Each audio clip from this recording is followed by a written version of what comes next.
Pues tenemos una palabra que deseo de todo corazón, que sea una palabra que nos pueda edificar, que nos pueda fortalecer y que pueda ayudarnos a valorar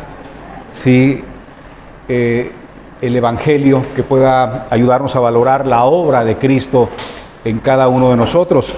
Así que quiero invitarlos para que abran sus Biblias en la carta a los Efesios. La carta a los Efesios, ahí en el capítulo 3, versículo 1. Efesios capítulo 3, versículo 1.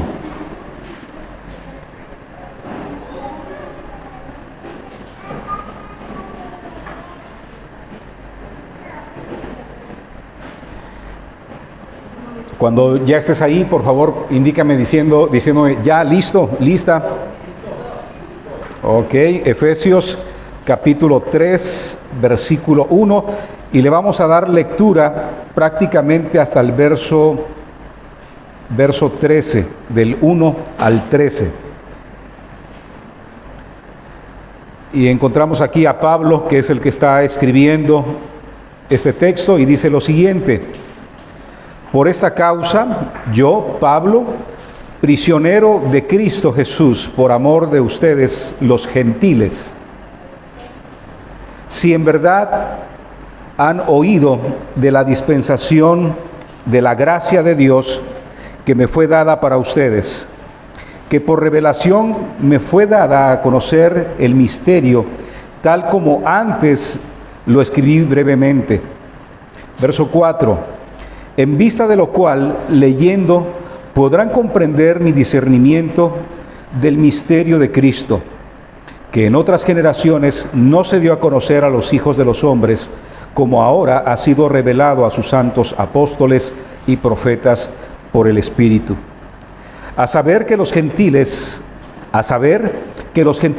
son coherederos y miembros del mismo cuerpo, participando igualmente de la promesa en Cristo Jesús mediante el Evangelio, del cual fui hecho ministro conforme al don de la gracia de Dios que se me ha concedido, según la eficacia de su poder. A mí, que soy menos que el más pequeño de todos los santos, se me concedió esta gracia, anunciar a los gentiles las inescrutables riquezas de Cristo y sacar a la luz cuál es la dispensación del misterio que por los siglos ha estado oculto en Dios, creador de todas las cosas. Versículo 10. A fin de que la infinita sabiduría de Dios sea ahora dada a conocer por medio de la Iglesia a los principados y potestades en las regiones celestiales, conforme al propósito eterno que llevó a cabo en Cristo Jesús nuestro Señor, en quien tenemos libertad y acceso a Dios con confianza por medio de la fe en Él. Verso 13, ruego por tanto que no desmayen a causa de mis tribulaciones por ustedes, porque son su gloria. Ahí vamos a cerrar este texto, vamos a orar y vamos a pedirle al Señor que nos ayude a comprender estas verdades que el apóstol Pablo nos dejó registradas aquí, y que cuando podamos salir de este lugar, que regresemos a casa y regresemos a la vida cotidiana, estas verdades puedan ir dirigiendo nuestra vida de tal modo que podamos glorificar a Dios todos los días. Padre, estamos aquí esta mañana, hemos acudido a tu llamado, no hemos venido aquí por nuestra propia cuenta, sabemos que tú nos has hecho una invitación, un llamado, y desde la eternidad, Señor, tenías en mente, Señor, este momento. Así que te pedimos que por tu Santo Espíritu esta mañana tú puedas hablar a nuestros corazones, que tú puedas renovar nuestros pensamientos, y que esta palabra que has puesto en tu Escritura, Señor, produzca vida en nuestro espíritu, nos dé dirección y nos muestre, Señor, quién eres tú y el propósito que tú tienes para cada uno de nosotros. Que traigas libertad, que traigas sanidad y que traigas vida. Que hoy, esta mañana, Señor, al regresar a casa, Señor, regresemos transformados por el poder de tu palabra, conscientes de quiénes somos y del propósito que tú tienes para nosotros. Gracias. Te pido también que me ayudes, Espíritu Santo, que me socorras para poder transmitir lo más fiel posible tu verdad y tu palabra. En el nombre de Jesús. Amén. Amén. Pues vamos a ir viendo algunos aspectos importantes que encontramos aquí en este texto del Efesios capítulo 3. Aquí tenemos al apóstol Pablo escribiéndole a la iglesia que se encontraba en Éfeso. Y lo primero que observamos, si ustedes se fijan, es cómo él se presenta delante de ellos. Y si vamos ahí al versículo 1, ¿sí? ¿Qué es lo que tú observas? ¿Cómo se presenta Pablo delante de estos cristianos que vivían ahí en Éfeso? ¿Cómo lo observas a Pablo presentándose a ellos? Como un prisionero. Y ahora, esta palabra, cuando él la utiliza como un prisionero, pues no es una palabra así como tratando de darse un título especial, ¿verdad? O tratando de que lo vean, wow, Pablo el prisionero. Literalmente lo que está diciendo Pablo es que él era un hombre que estaba preso, ¿sí? Se encontraba preso en Roma, y lo cual nos hace ver que es un hombre que no está libre en esos momentos como lo estamos nosotros para poder hablar con tal libertad del Evangelio. Sin embargo, para él las rejas o la prisión domiciliar donde se encontraba no le impidió en ese momento poder hacer llegar estas palabras a la iglesia de Éfeso. Me llama la atención que él se presenta precisamente como un prisionero de Cristo Jesús. Pablo no se presenta como un prisionero del César o de algún emperador. Pablo se presenta como prisionero de Cristo, quien lo había llamado a una tarea especial. Y la misión que él tenía la presenta aquí también. Dice, prisionero de Cristo Jesús por amor a ustedes los gentiles. Ahí está su posición, su situación, pero también el propósito por el cual está escribiendo. ¿Saben? Una de las cosas que me maravilla de Pablo es que fue un hombre que entendió su llamado y lo vivió apasionadamente. Él compartió el Evangelio porque amaba a la gente. Había entendido que Cristo lo había amado a él y había entendido que su ministerio y su llamado era las almas. Y entonces el trabajo que hizo y desarrolló lo hizo con amor. Él amó a cada persona que Dios le dio la oportunidad de predicarle el Evangelio. Y así se está presentando como tal, ¿sí? Así que lo que vamos a seguir viendo a partir del versículo 2, no sé cómo esté, pero en mi Biblia aparece a partir del versículo 2, aparece entre paréntesis. Hay una información muy interesante ahí que Pablo nos va a presentar. Dice el versículo 2, si en verdad han oído de la dispensación de la gracia de Dios que me ha sido o que me fue dada para con ustedes. Aquí tenemos ahora a Pablo no solamente revelándonos o mostrándonos que es un hombre que está predicando el Evangelio porque Dios le ha encomendado predicar el Evangelio y nos está diciendo a quienes les está encomendando ese Evangelio, a los gentiles. Entendemos quiénes son los gentiles, ¿verdad? ¿Quiénes eran los gentiles? Todos aquellos que no eran judíos. O sea que la mayor cantidad de gente alrededor del mundo. Nosotros, ¿sí? Somos parte de esa gente que no pertenece étnicamente, que no pertenece por las promesas, o al menos que no pertenecíamos por las promesas a la nación de Israel, al pueblo judío.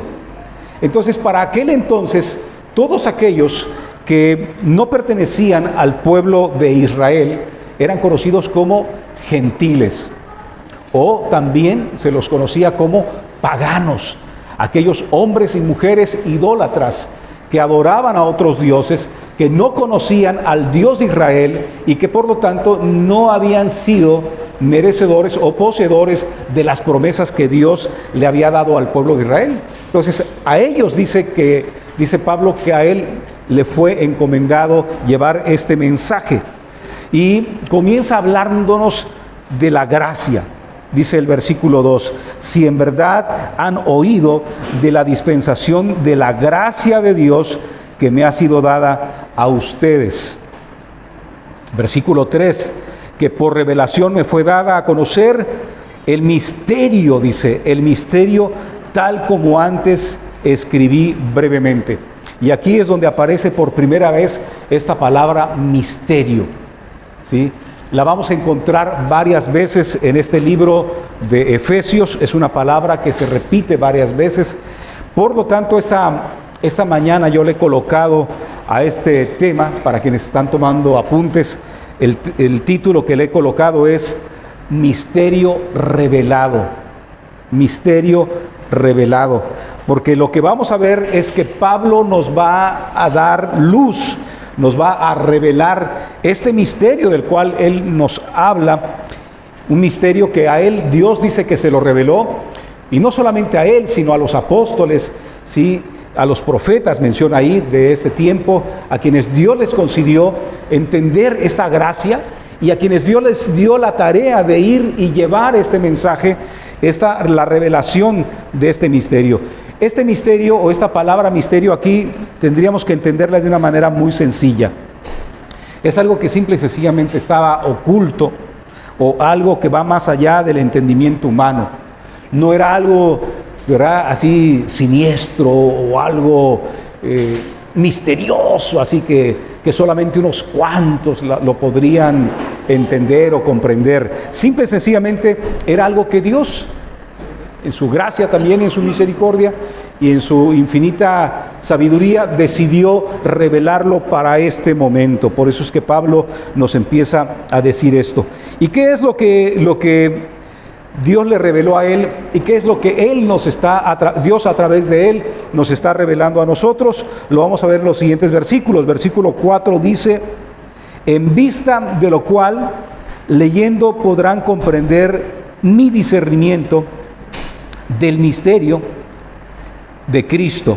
Verso 5, que en otras generaciones no se dio a conocer a los hijos de los hombres, como ahora ha sido revelado a sus santos apóstoles y profetas. Y el verso 6 aquí nos da la respuesta a este misterio. Dice el verso 6, a saber que los gentiles son coherederos y miembros del mismo cuerpo, participando igualmente de las promesas de Cristo Jesús mediante el Evangelio. Aquí está la revelación de este misterio que dice él, que por muchos siglos se había revelado, ¿sí?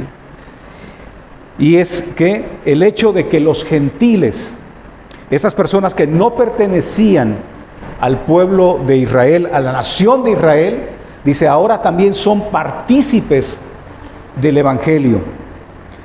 Pueden llegar a ser, dice, los gentiles son coherederos y miembros del mismo cuerpo, participando igualmente de las promesas de Cristo Jesús, ¿mediante qué?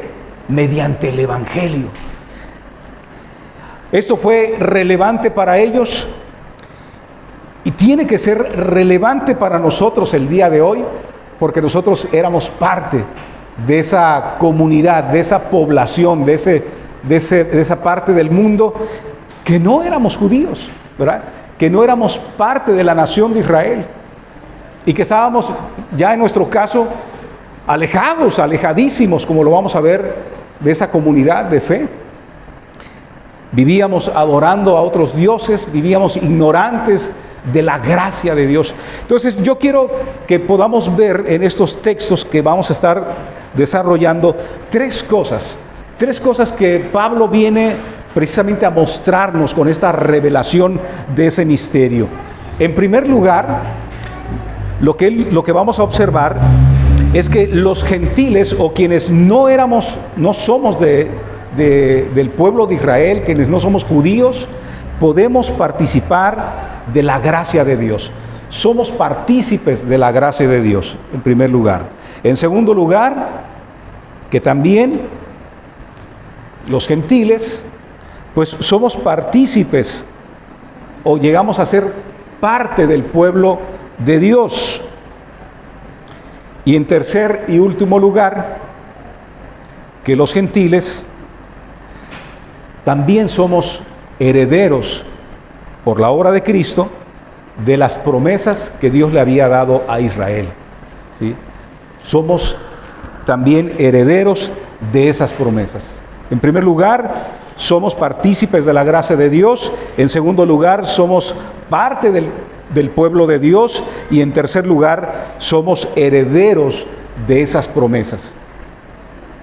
Y yo creo que esto lo sabemos la mayoría de nosotros. Pero es importante, y yo oro al Espíritu Santo, y esa ha sido mi oración estos días, que no solamente sepamos que esto existe, que ese misterio nos fue desvelado, nos fue revelado, sino que realmente podamos entender, comprender, como decía Pablo, ¿verdad? Pablo oraba, una de sus oraciones era que el Espíritu Santo nos revelara la anchura, la profundidad del amor de Cristo, del amor de Dios en Cristo para cada uno de nosotros, porque esto es lo que transforma realmente nuestra manera de vivir. Esto es lo que nos da una perspectiva hacia la eternidad. Esto es lo que nos permite ir día con día superando las luchas, las dificultades, las batallas que se nos van presentando. Porque como decía Carlos, la vida cristiana no es fácil. No fue fácil para esos hombres a quienes Pablo les estaba escribiendo. No fue fácil para él. Por eso en el versículo 12 o 13 dice: ruego por tanto que no desmayen a causa de mis tribulaciones por ustedes, porque son su gloria. El apóstol Pablo estaba en una situación nada cómoda, nada fácil. Era un momento difícil para él, pero aquí lo tenemos transmitiéndonos el Evangelio. No claudicando, no yéndose hacia atrás, no desapareciendo, sino dando la cara y cumpliendo el llamado que él tenía. Entonces, vayamos a la primera parte, que somos partícipes de la gracia de Dios. Ustedes acaban de tener una predicación esas últimas semanas que estaba referida precisamente a la sola gracia. Y ustedes acaban de recordar qué es la gracia. ¿Alguien recuerda qué es la gracia? Lo que aprendieron en esa predicación. ¿Qué es la gracia? Un regalo, ¿sí? Ahora, ese regalo no lo merecíamos, no lo ganamos, lo obtuvimos de alguna forma. Es un regalo inmerecido, ¿verdad? La gracia pudiéramos definirla como un favor que se recibe, pero que en realidad no se merece. La gracia también pudiéramos decir que es un favor gratuito e inmerecido de parte de Dios para con los pecadores, que lo único que merecen es su justo juicio. Los gentiles, los paganos, los que no estaban dentro de la familia de Dios, que adoraban a otros dioses, que su fe estaba depositada en otras cosas, en otras deidades, lo único que merecían era el justo juicio de Dios.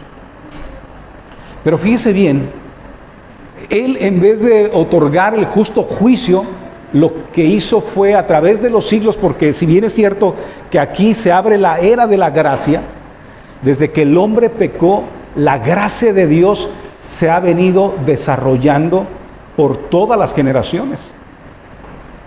Pero cuando llegamos a este momento, que es el que Pablo le está presentando a los efesios, lo que nos está dando a entender es que este es el momento que Dios tenía destinado para que a través de la obra redentora de Cristo Jesús en la cruz del Calvario, esa gracia se extendiera no solamente a la nación de Israel, sino que esa gracia se extendiera y la disfrutaran también todos los seres humanos, todos aquellos que no eran judíos. El griego, por eso la Escritura nos dice que ahora ya no hay judío, ya no hay griego, ya no hay gentil, porque en Cristo Jesús esa gracia se ha extendido a todos. Se extendió a ellos y se ha extendido a cada uno de nosotros. Se extendió a ti y se extendió a mí. Y somos participantes de esa gracia. Las buenas nuevas de Jesucristo son la máxima expresión de la gracia de Dios. El Evangelio, el hecho de saber que Dios existe, que Él es el creador, y comprender que en algún momento de la existencia del ser humano, empezando por Adán y por cada uno de nosotros, lo traicionamos, le fallamos, pecamos contra Él, y que lo que venía como consecuencia era el pago de nuestro pecado. Esa es la mala noticia, porque eso nos llevaba a una eternidad sin Dios, al infierno. Pero ahí se hace un parteaguas, y es donde se manifiesta la gracia de Dios, dándonos a entender que un día Dios, en su eterno plan, ¿sí?, quiso que su propio Hijo Jesús viniera a morir por nuestros pecados, y ahí en esa cruz tomara nuestro lugar, y ahí en esa cruz Él derramara su sangre y nos extendiera su favor eterno a través del perdón y la salvación de nuestras almas. Entonces, las buenas nuevas de Jesucristo, el Evangelio de Jesucristo, es la máxima expresión, ¿sí?, de la gracia de Dios. Si tú logras comprender eso, y si yo logro comprender eso, tenlo por seguro que nuestras vidas no volverán a ser iguales. Entonces, somos partícipes de la gracia de Dios, es lo que nos está diciendo Pablo. Este misterio que no le fue revelado a otras generaciones, aunque ellos tenían, porque Dios así lo quiso, ¿verdad?, a través de los profetas, irles dando como una perspectiva de lo que vendría, porque siempre estaba la perspectiva mesiánica apuntando hacia adelante, que un día vendría ese Salvador, que un día vendría ese Cristo, ese Mesías. Y las generaciones anteriores, dice, veían hacia adelante, esperando que un día llegara la promesa y se hiciera realidad, pero no la pudieron ver. Ellos no lo pudieron ver, no lo pudieron contemplar. Y así todos los hombres de fe y las generaciones pasadas anhelaban que llegara ese día. ¿Cuándo llegaría? Yo creo que a ellos les pasaba como nos pasa a nosotros. Ellos esperaban que llegara el Mesías. De hecho, hasta el día de hoy, los judíos siguen esperando que llegue el Mesías. Y hay un grupo de judíos que están muy trabajadores el día de hoy, porque están queriendo reconstruir el templo de Israel y ya tienen casi todo preparado, las vestimentas, los utensilios. Lo único que no pueden hacer en este momento es construir el templo. Pero están preparados porque ellos prácticamente están como nosotros, diciendo que el Mesías no tarda en llegar, que ese Mesías está por llegar. Entonces, las generaciones anteriores veían hacia adelante y decían, esperaban el día que llegara ese Mesías. Y ya mero llega, y seguramente ya mero llega, y se iban muriendo, y se iban muriendo, y no lo vieron. Por eso dice el libro de Hebreos, me parece que dice que vieron como de lejos las promesas de Dios. Y nosotros nos pasa algo parecido, yo creo, como les pasa a ellos. Nosotros estamos esperando su segunda venida. Y también estamos, ya mero llega, ¿verdad? Y pasan cosas y de repente ya está cerquita. Seguramente ya hay. Incluso ha habido gente que hasta se ha atrevido a poner fecha, ¿no? No, ahora sí ya va a llegar en tal año. Y va a llegar en tal mes. Pero la Escritura nos dice que nosotros no sabemos ni el día ni la hora, eso le corresponde solamente a Él, pero estamos con ese anhelo. Pero llegó un momento, fíjense bien, llegó un momento en que eso que algunos esperaban y que era como un misterio de cuándo sucedería, esas generaciones del tiempo de Jesús lo pudieron ver, lo pudieron palpar. Dice Juan que él, dice, lo vieron, lo palparon, caminaron con Él, y lo vieron hacer milagros, lo vieron en su esplendor. Pero muchos no creyeron, muchos decidieron rechazarlo, muchos decidieron abandonarlo, traicionarlo. Pero hubo otros que entendieron, y no entendieron por sus capacidades, por sus habilidades, entendieron porque el Señor se lo reveló como nos lo ha revelado a nosotros. Por eso el Señor le dijo a Pedro, no te lo ha revelado ni carne ni sangre, cuando Jesús le preguntó a sus discípulos, ¿y ustedes quiénes dicen que yo soy? Y el que respondió fue Pedro. ¿Se acuerdan que le dijo, tú eres el Cristo, el Hijo del Dios viviente? Y entonces Jesús le dijo, Pedro, esto no te lo ha revelado ni carne ni sangre, o sea, no fue ningún ser humano el que te lo dio a conocer. Esto ha venido de parte de Dios directamente por el Espíritu Santo. ¿Sí? Así que somos partícipes, fueron partícipes los efesios, fueron partícipes esas generaciones, los corintios, a quienes nosotros vemos en las cartas, quienes vivieron la era del Evangelio. Y eso nos habla de salvación. Ahí mismo en Efesios, pero en el capítulo 1, versículo 4 al 6, nos habla de nuestra condición. ¿Cuál era nuestra condición en aquel entonces? Efesios 1, versículo 4 y 6. Dice lo siguiente: según nos escogió en Él antes de la fundación del mundo, para que fuéramos santos y sin mancha delante de Él. En amor nos predestinó para adopción como hijos para sí mediante Jesucristo, conforme al beneplácito de su voluntad, para alabanza de la gloria de su gracia, que gratuitamente ha impartido sobre nosotros en el amado. ¿Sí? Para eso nos extendió su gracia. Para eso es que esa gracia fue derramada, para que llegáramos a ser de Él, para que pudiéramos, sí, glorificarlo a Él y pudiéramos entender que no éramos nada realmente, que nosotros prácticamente estábamos muertos, como dice la Escritura, en nuestros delitos y pecados. ¿Sí?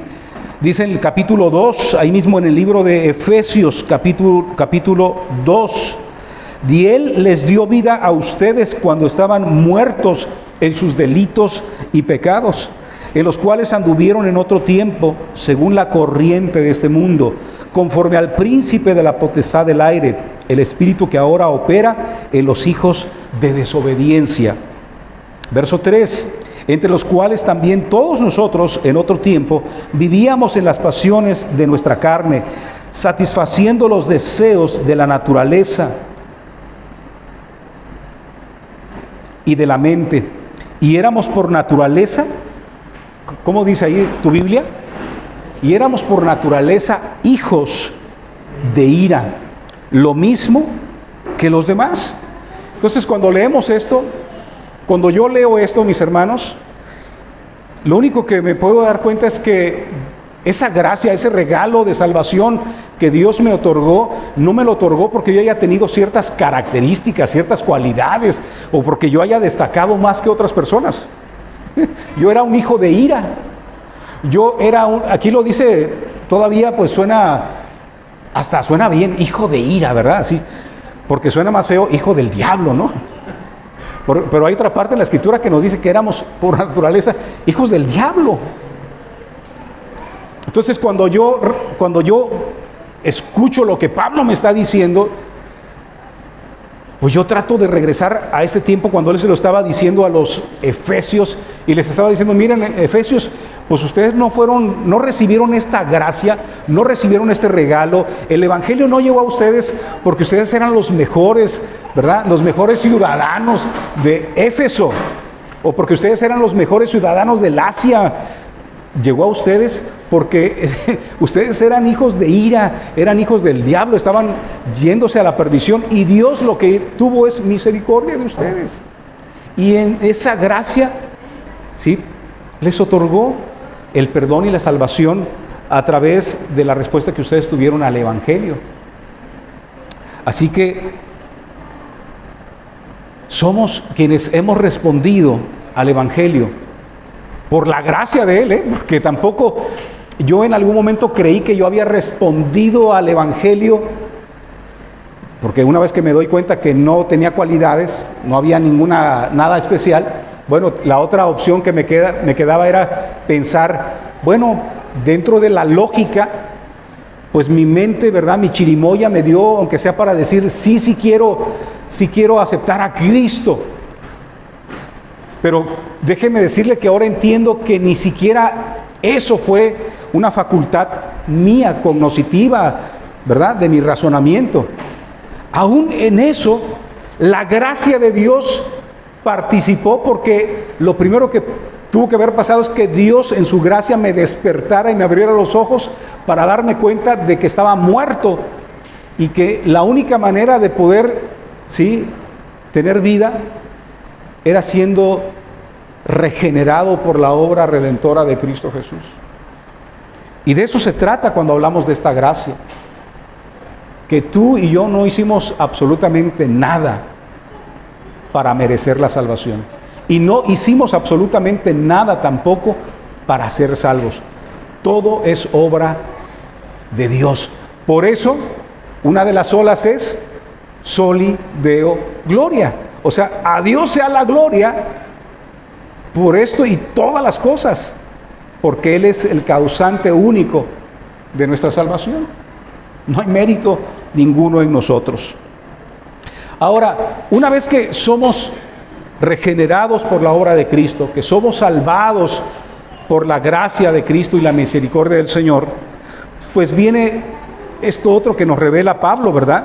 Y entonces nos dice en el versículo 6, a saber que los gentiles son coherederos y miembros del mismo cuerpo.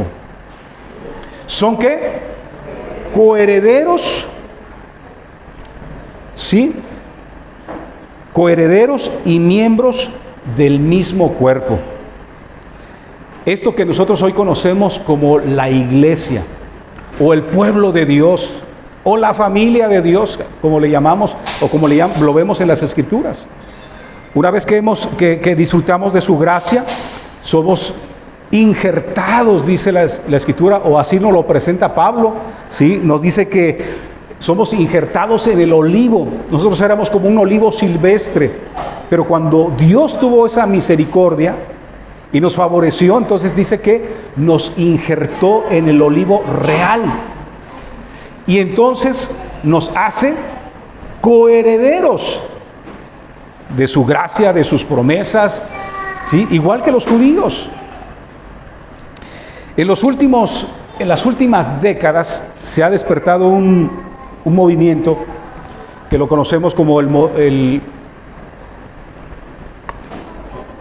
movimiento judío mesiánico. Y le doy gracias a Dios que en su infinita gracia, ¿sí?, muchos judíos han despertado al Evangelio y han empezado a caminar en pos de su Mesías. Han empezado a caminar dándole la gloria, ¿sí?, a Cristo. Pero a través de los años, muchos gentiles no han entendido esta situación. Y muchos han empezado como a emigrar, ¿no? Pensando que hacerse judío pues te hace más espiritual. Y entonces empezó un movimiento donde hoy en día tú ves que muchos mexicanos, ¿verdad?, así como yo, de allá de Oaxaca, así que con una barba, con un pelo por acá y otro por acá, pues medio nos dejamos crecer la barba y luego nos dejamos unos caireles por acá y nos ponemos una kipá y nos ponemos el talit y nos dejamos, ¿verdad?, los tzitzis, esas barbillas que salen aquí. Y pensamos que entonces ahora sí ya somos más espirituales porque ya nos hicimos judíos. Y hay quienes hasta se circuncidan, etcétera. Pero lo que nos está diciendo Pablo es que esos gentiles no tuvieron que hacer nada excepcional, nada extraordinario para ser, ¿sí?, coherederos de las promesas de Dios, igual como los judíos. De hecho, lo que nos revela Pablo también es que a pesar de que un judío pertenecía a la nación de Israel, llegó el momento en que ellos tenían que reconocer a ese Cristo. Y si no lo reconocías, independientemente de que te hayas circuncidado, de que te pongas todas las filacterías y todas las cosas, pues no vas a poder disfrutar de las promesas de Dios, porque es en Cristo Jesús donde están esas promesas. Entonces, somos coherederos, ¿sí? Así tal como somos, nos escogió el Señor, nos atrajo así, nos ha lavado con su preciosa sangre, nos ha hecho sus hijos. No tenemos que añadirle nada, al sacrificio. Por eso otra de las solas es solo por gracia. Y la Escritura es muy clara, nos dice, ¿por qué solo por gracia? Para que nadie se gloríe pensando que le ha añadido algo o que ha aportado algo a la obra y al sacrificio de Cristo Jesús. Entonces, somos parte del pueblo de Dios. Dios nos ha llamado a ser no solamente sus hijos, Dios nos ha llamado a ser una nación santa, un pueblo adquirido por Dios. ¿Para qué? ¿Para qué es la pregunta? ¿Para qué Dios te ha llamado a ti? ¿Para qué Dios me ha llamado a mí? ¿Para qué nos sacó de las tinieblas y nos trasladó a su luz admirable? Para que nosotros podamos ser ese pueblo que sale allá al mundo a llevar este mensaje del Evangelio y a presentar a ese Dios glorioso delante no solamente de los demás gentiles, sino como dice también en el capítulo 3, versículo 9. Dice, sacar a la luz cuál es la dispensación del misterio que por los siglos ha estado oculto en Dios, creador de todas las cosas. Y el versículo 10 nos lo reafirma, dice, a fin de que la infinita sabiduría de Dios sea ahora dada a conocer por medio de la iglesia. ¿A quién dice tu Biblia ahí? Primero dice a los principados y a las potestades en las regiones celestes. No solamente como iglesia vamos y llevamos el Evangelio y lo presentamos a ese Dios maravilloso, glorioso, delante de otras personas igual que nosotros necesitados, sino que también damos a conocer, dice, a los principados y a las potestades, no nuestras cualidades, no nuestras virtudes, sino dice la sabiduría de Dios. ¿Qué quiere decir esto? Que Dios no se equivocó cuando pensó en la redención del hombre, que Dios no se equivocó cuando Él permitió que el hombre pecara, porque muchas veces pensamos que a Dios se le salieron las cosas de control en el Edén, ¿verdad? Sí, pues ¿dónde estaba Dios? ¿Por qué es que Él permitió que pecara a Adán? ¿Por qué es que permitió que pecara a Eva? Seguramente en algún momento a Dios se le salieron las cosas de las manos. No. ¿Sí? En la cruz, ¿cómo es que permitió que Jesús muriera así? Mira nomás. Y la gente lo rechazó y la gente no lo siguió. Ese es el argumento que tienen el día de hoy los judíos. Si realmente Cristo hubiese sido ese Mesías que decía ser, ahorita habría paz en el mundo. Porque una de las cualidades, una de las cosas que califican a ese Mesías que ellos, y lo dice la Escritura, es que Él vendría a traer paz a la tierra. Es que la situación estaría diferente. Pero sí o no, la gente te pregunta, pues si Dios existe, entonces ¿por qué mueren niños inocentes? ¿Por qué muere gente inocente en las guerras? ¿Por qué asesinan a personas que son buenas? Seguramente Dios se equivocó. Pero lo que nos está revelando aquí Pablo, o lo que nos está revelando el Señor a través de Pablo, es que no fue así. Es que su plan era un plan perfecto y su sabiduría rebasa nuestra sabiduría y por eso es que de repente no la logramos entender. Pero estamos testificando precisamente, la iglesia testifica, dice, a fin de que la infinita sabiduría de Dios sea ahora dada a conocer por medio de la iglesia a los principados y potestades en las regiones celestes. No solamente eres partícipe de la gracia de Dios que te trae salvación. Tú y yo hemos sido colocados dentro de la familia de Dios. Ahora, en nuestras venas, por nuestra sangre, fluye sangre real. La sangre de un rey que fue derramada por nuestros pecados. Somos parte de esa familia espiritual. Yo creo que si esto lo entendiéramos, fíjate bien, si entendiéramos que esta es ahora nuestra naturaleza y que ahora esta es nuestra posición, dejaríamos de tratar de hacer tantas cosas para agradar al mundo. Dejaríamos de hacer tantas cosas para pertenecer a. ¿Sí? A veces hacemos tantas cosas para pertenecer a cierto grupo, a cierta comunidad, a cierta sociedad, parte de la sociedad. Pero si entendiéramos que nosotros somos una nación santa, un pueblo escogido por Dios, un real sacerdocio, dice la Escritura. Somos hijos de un rey. Pero todo eso tiene un propósito, no es para que nos jactemos, ¿verdad? Y salgamos a la sociedad presumiendo que somos hijos de papi o hijos de rey, y entonces que los demás nos sirvan, como sucede en las realezas, donde ni siquiera pueden tocar, ¿verdad? Usted ha visto que los protocolos de la realeza, donde la gente no puede tocar a la reina. La reina no puede andar tocando a la gente. No, pues ¿cómo? Es la reina, son los hijos del rey. No, aquí nosotros fuimos llamados a ser una familia espiritual para salir allá afuera, donde están otros pecadores igual que nosotros, ir allá y relacionarnos con ellos y presentarles precisamente el Evangelio. Uno de los problemas de la iglesia, mis queridos hermanos, es que la iglesia se ha metido en sus cuatro paredes y ha dejado de cumplir el propósito de Dios. Y es bonito venir aquí los domingos y sentarnos y alabar y cantar y vernos unos a otros, y luego salimos y nos vamos a nuestra casa y no queremos, ¿verdad? No queremos relacionarnos con, me imagino como a Kiko. ¿Se acuerdan de Kiko, del Chavo del Ocho, verdad? El que decía chusma, chusma, y le pegaba al chavo, ¿no? Y quítate de aquí.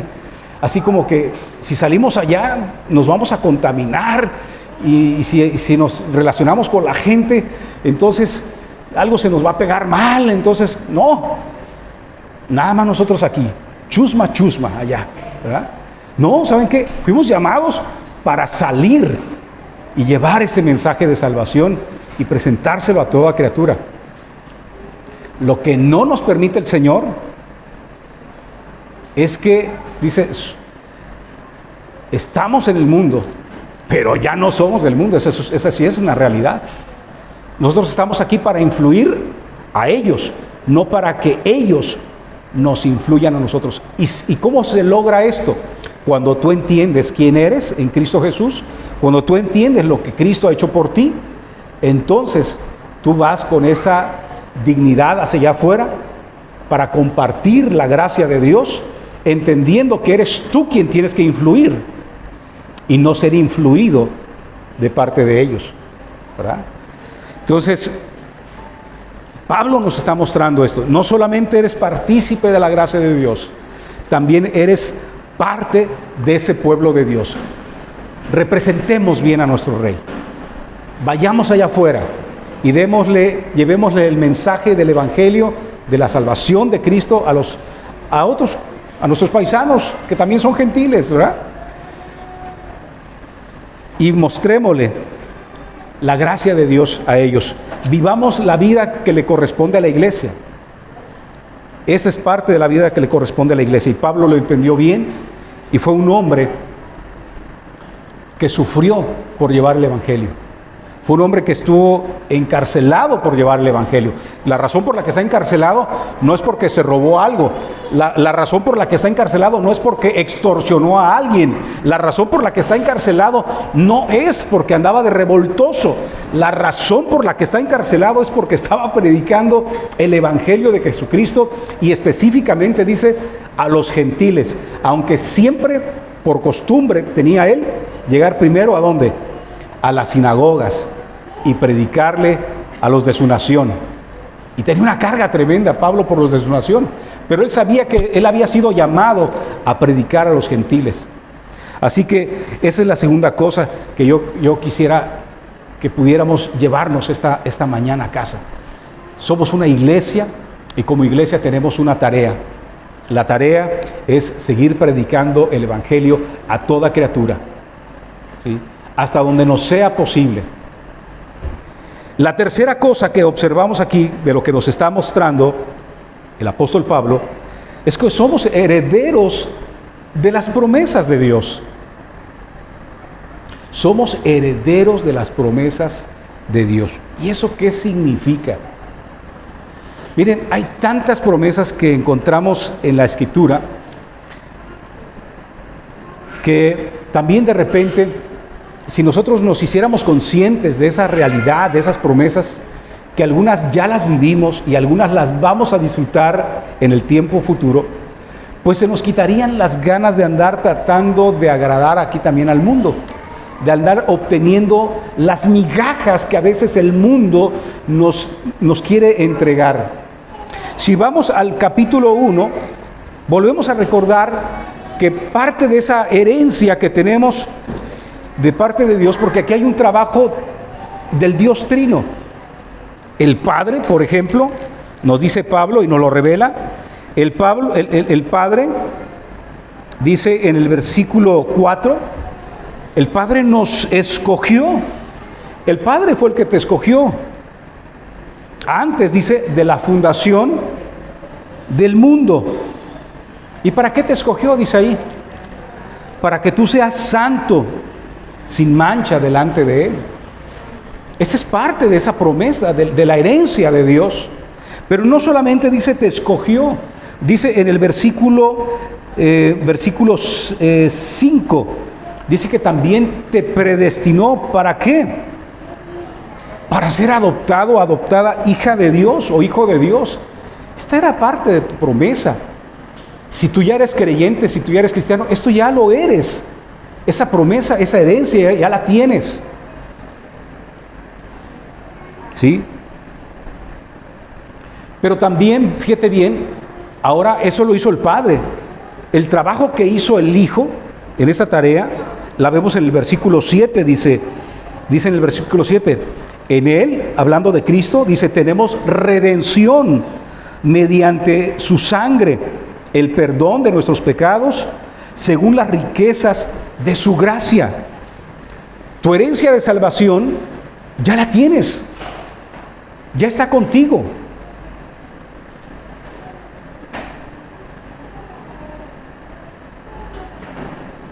Y dice el versículo 8, que ha hecho abundante para con nosotros en toda sabiduría y discernimiento. ¿Sí? Y fíjate cómo participa también el Espíritu Santo. El Espíritu Santo tiene una participación en esta obra y en esta herencia. Vamos ahí mismo en el versículo, el capítulo 1, versículo 13, vamos a leer desde el 12. Dice el 12, a fin de que nosotros que fuimos los primeros en esperar en Cristo, seamos para alabanza de su gloria.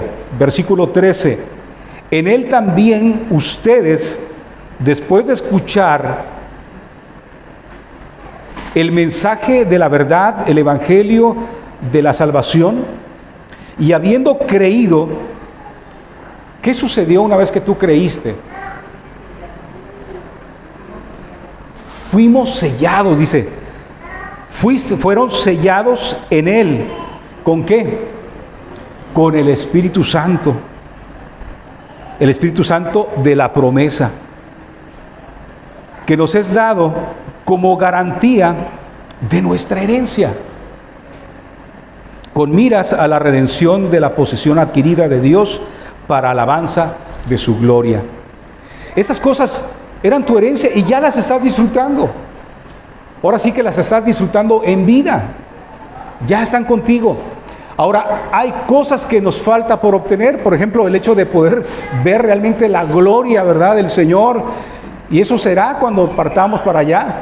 Pero el hecho de que el Espíritu Santo sean esas arras, nos da la garantía de que así va a ser, de que así va a suceder. Y junto con todas estas cosas, ¿sí?, seguramente hay cosas que Dios te está dando para este momento, que estás en vida, porque no hay que esperar a que muramos para obtener los beneficios de todo esto.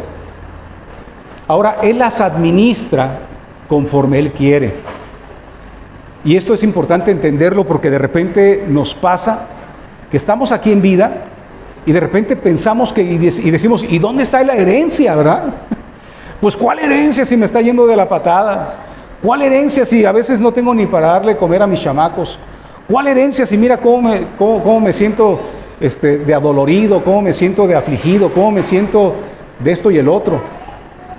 Bueno, son parte, estas situaciones que pasan en nuestras vidas, son parte a veces de las cosas que Dios permite que nos sucedan.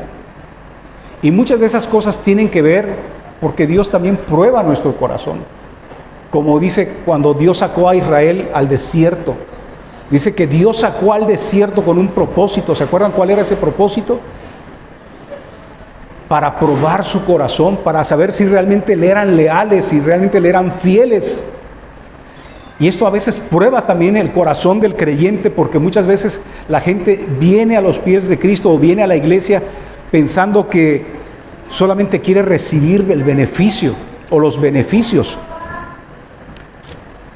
Pero podemos probar se puede probar muchas veces al verdadero creyente, porque cuando llega la dificultad, cuando llega la prueba, el que no lo es, no lo resiste y huye y abandona la fe.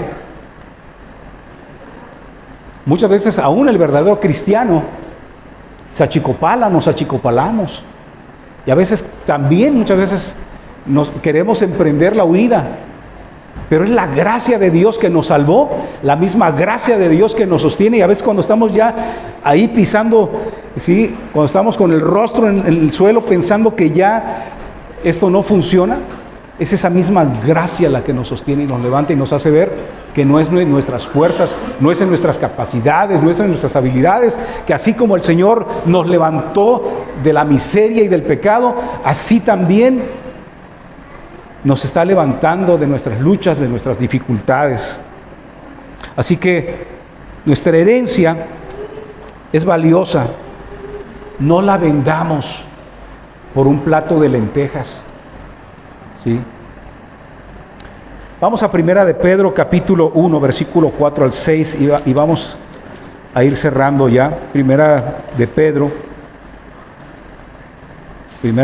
capítulo 1, versículo 4 al 6.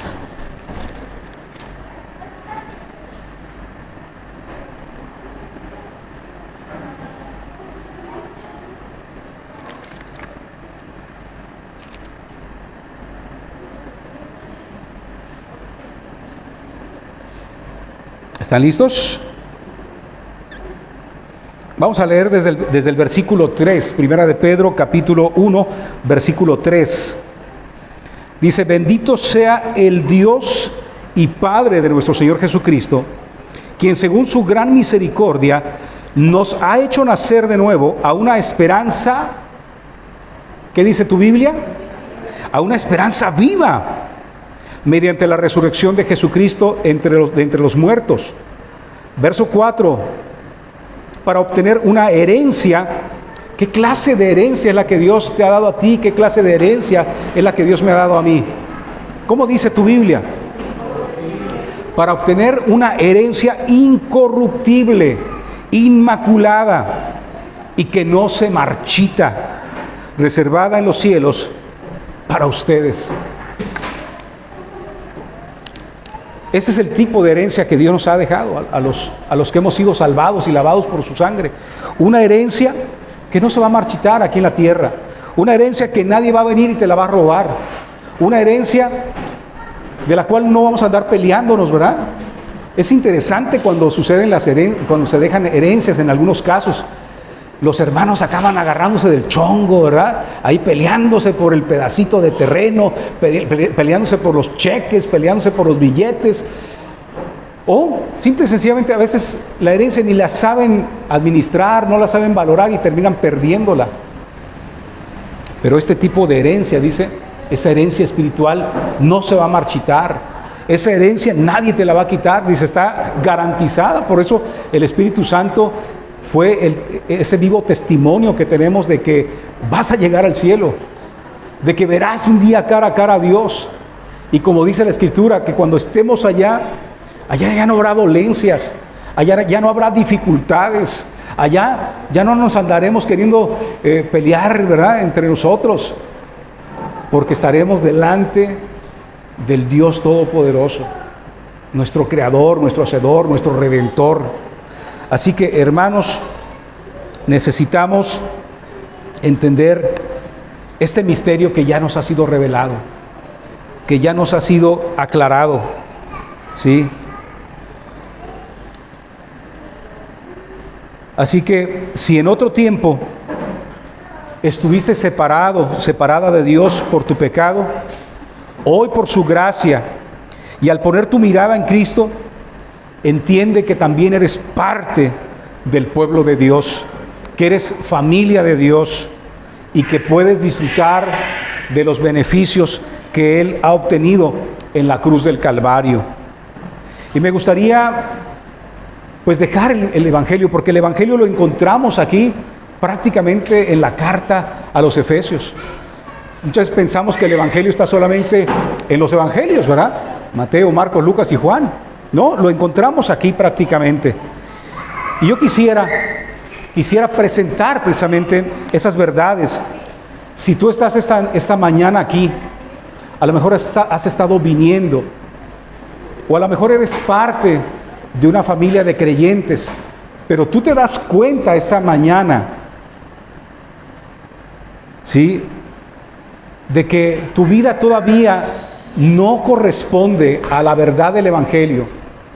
Si tú te das cuenta en estos momentos que no has respondido a la gracia de Dios, que no has respondido a la obra de Cristo en la cruz del Calvario, donde Él fue y tomó tu lugar, reconoces que sigues todavía disfrutando del pecado, que te deleitas en el pecado,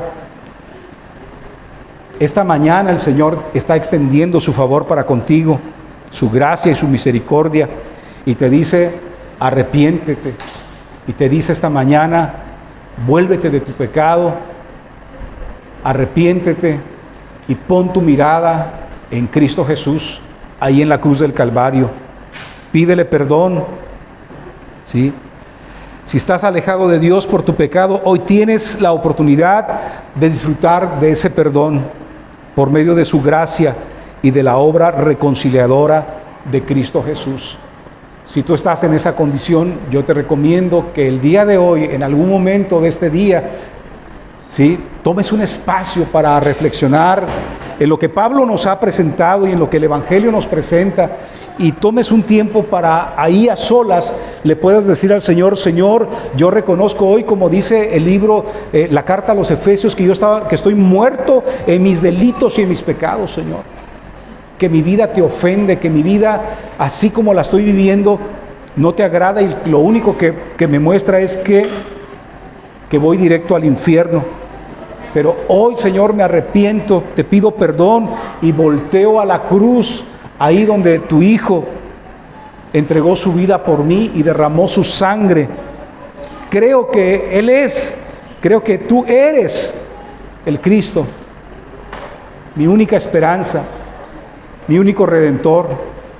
Te pido perdón, Señor, y hoy tomo la decisión de alejarme con tu ayuda, con tu favor, de esa vida que he estado llevando. Perdóname, Señor.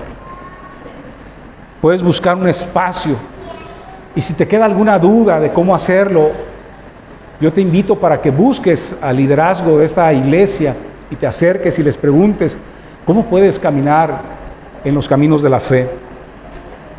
Para ustedes, hermanos, que ya están caminando en el Señor, que ya han entendido estas verdades tal vez, pero de repente en el caminar se nos olvidan.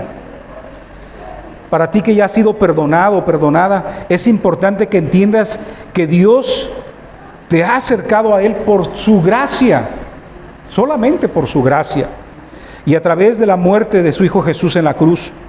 Ahora eres parte del cuerpo de Cristo y puedes disfrutar de sus promesas, de la herencia eterna que Él ya conquistó para ti. Así que, en lo que corresponde a eso, no tienes por qué ir a buscar a otro lado. No tienes por qué mendigar en otro lado. Acércate al trono de la gracia, como dice la Escritura, donde puedes encontrar el oportuno socorro. Si tú estás batallando con enfermedad, si tú estás batallando con algún problema financiero, si tú estás batallando en tus relaciones, puede ser ahí en tu matrimonio, con tus hijos o con alguien más, acércate al trono de la gracia, donde está tu herencia, y suplícale como Jesús nos enseñó a orar: el pan nuestro de cada día, dánoslo hoy, Señor. Padre, mira, vengo delante de ti porque tengo una necesidad financiera, económica, y necesito que me ayudes. Señor, mira, vengo delante de ti porque mi cuerpo se duele y tengo esta enfermedad. Por favor, sáname. Si está en tus manos el sanarme milagrosamente, hazlo. Si está en tus planes el redirigirme para el área médica, suple los recursos que se requieren para ir a ver al especialista, para ir a ver al médico, si es por ahí por donde tú quieres. Vayamos ante el trono de la gracia, donde siempre vamos a encontrar el oportuno socorro, porque ahí es donde está nuestra herencia celestial. Ahí es donde podemos encontrar los recursos que necesitamos. Nuestra chamba es ir ahí. ¿Cómo Dios lo va a solucionar? ¿Cómo Dios lo va a responder? ¿Cómo Dios lo va a hacer? Eso corresponde a su sabiduría y corresponde a la manera como Él lo quiera hacer, en el tiempo que Él lo quiera hacer y con los recursos que Él disponga. Vayamos ante el trono de la gracia. Como conclusión, mis queridos hermanos y hermanas, ¿hay aquí alguien que sea judío de nacimiento? ¿Hay alguien que goce de esa situación? Todos somos puros paisanos, ¿verdad? O sea que somos parte de esos gentiles a los cuales Pablo les estaba escribiendo. Y yo quiero concluir diciéndote esto: los gentiles también podemos disfrutar y participar de la gracia de Dios a través de esa obra redentora de Cristo Jesús. Vayamos a la casa entendiendo que no somos más, tampoco somos menos. Entendiendo que como buenos mexicanos manzanillenses que vivimos aquí en la costa, somos hijos de Dios. Dios tiene una familia espiritual en este puerto. Honremos su nombre, honremos su gracia, disfrutemos de ella y presentémosla también a otros que no lo conocen. Póngase de pie, por favor, vamos a orar.